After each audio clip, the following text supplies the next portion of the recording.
This week's Torah portion is called Truma, which a simplistic translation is offering. I'm a little uneasy with this translation because it understates the loftiness of the Truma. Torah discusses all kinds of offerings. There's the ascent offering, there's the peace offering, the sin offering. In my opinion, Truma is the holiest of all the offerings for the reasons stated at the beginning of this Torah portion. Verse 2 states that a Truma is from every man whose heart prompts him to give. We learn from this verse that a truma is completely voluntary and is given from the generosity of a person's heart. The person decides what to give and how much. In this context, the generosity of a person's heart overflows when giving the truma, as we will see later in the Torah. This is what makes the truma offering unique. There's no set prescription on the type or amount or even if a person is to give a truma offering. It's completely voluntary. The fruit of such generosity is that people are inspired to bring gold, silver, gems, luxurious fabrics, spices, oils. Keep in mind that these donations are coming from a people who until recently were slaves and are now refugees in a desert.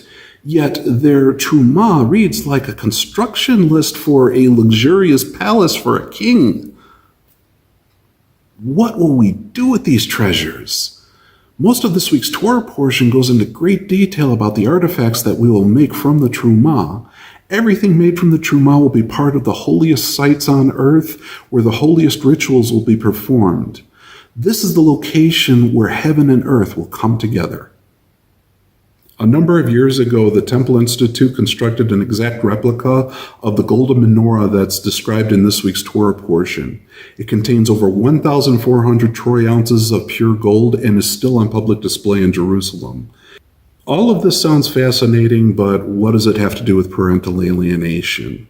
So far, we've learned that the Ten Commandments serve as a preamble to the Torah Code of Laws. The foundation of this preamble is to respond to the heart cry of our alienated Heavenly Father who wants to reconcile with his earthly children. At the heart of this preamble is to honor our fathers and our mothers as the earthly representatives of our Heavenly Father. Last week we learned that Torah introduced the concept of human rights applying to all sectors of society, including to slaves. Central to these human rights is protecting the sanctity of the household, especially for vulnerable populations.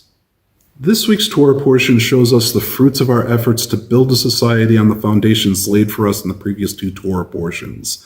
Such a society is so blessed with prosperity and love and gratitude that an artifact made from over 1,400 troy ounces of gold isn't even the holiest artifacts. So, what is the holiest artifact made by human hands? Movies have been made about the Ark of the Covenant, and for good reason. It sits in the Holy of Holies where the Shekhinah rests and bridges heaven and earth.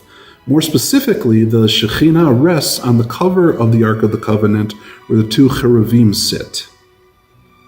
According to Jewish tradition, one of these cheruvim is male and the other is female. They represent a husband and wife that embrace each other in love and unity.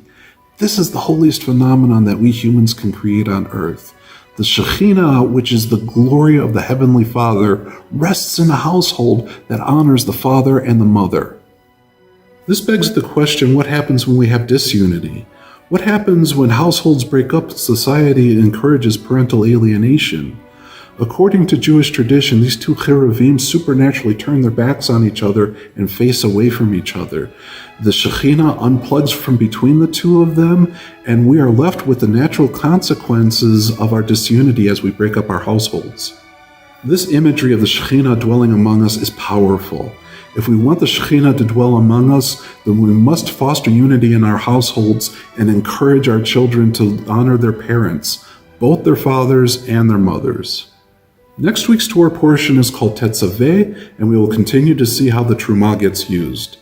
How will the priests interact with the artifacts made from the Truma?